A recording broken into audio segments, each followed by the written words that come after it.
Whether you are going back to college or have decided to take learning into your own hands, note-taking is a skill that is truly unique.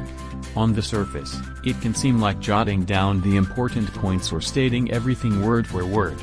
But delving into the world of note-taking begins realization that there is more to it than that. Here are 5 most popular note-taking methods to help you prepare and succeed in this area. 1. The outline method. This method is used for simplicity and is one of the easiest methods of taking notes. Anyone can pick up this method and use it with no issues. When using this method, the idea is to select 4 or 5 key points that are going to be covered in a specific lesson.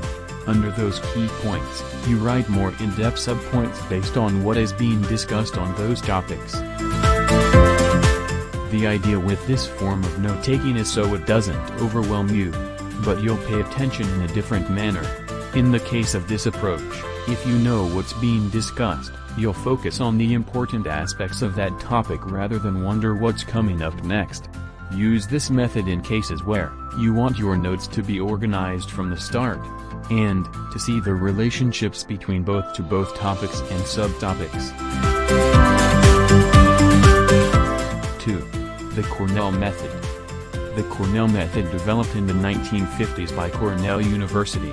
This is the most common note-taking method around. In fact, the outline method is likely inspired by this method as there are similarities to it. In this method, you are still using key points, but this method goes deeper into the organizing method. For 1, the page is broken into 3 sections. A narrow column called the Q, a wider column for your actual notes, a summary at the bottom.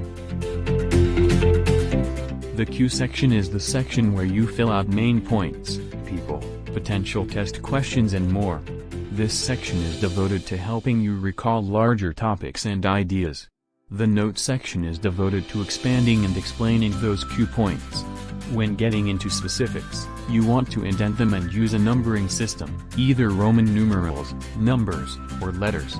The summary section is the section you write up at the end summarizing all of the information in a clear sentence or 2.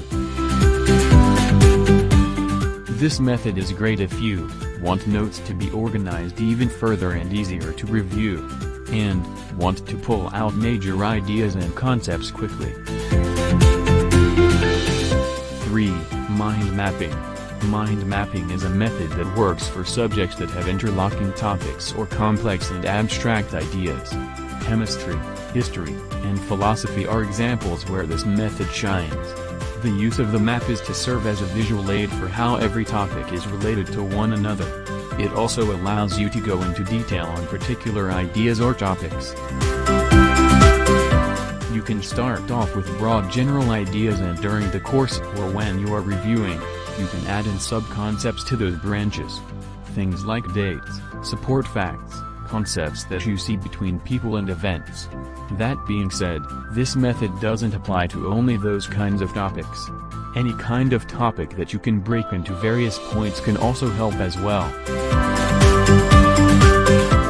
This type of method for note-taking is great for visual learners who struggle with studying via notes and also for people who need to remember and connect relationships and events with topics.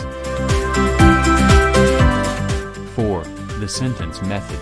Another simple method and is a lesser version of flow notes. The idea with this is a simple note-taking.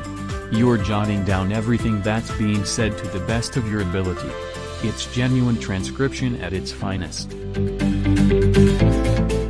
The problem with this method is that it can be tough to keep up with everything else that's happening. If you're writing notes by hand, you will definitely be missing key points and ideas.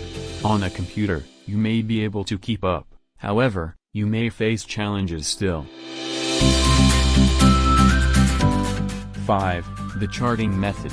Charting notes take the Cornell method and divide a sheet into several columns. Similar to the mind mapping method, this helps you in connecting relationships and facts together between topics. This method is a lazier method than the other ones mentioned above but works for the people who want to highlight key pieces of information on various topics and want to organize facts for easy review. As you may have noticed, each method is good in its own situation. Depending on what you're learning, and your own preferences, each method has advantages. It's also worth noting that every person learns and studies in a different manner. With this in mind, consider how you study and figure out the method that best complements it. With these note-taking methods, I hope you will all succeed in your future. So good luck! If you enjoyed the video, don't forget to like and subscribe to my channel, guys. Thank you.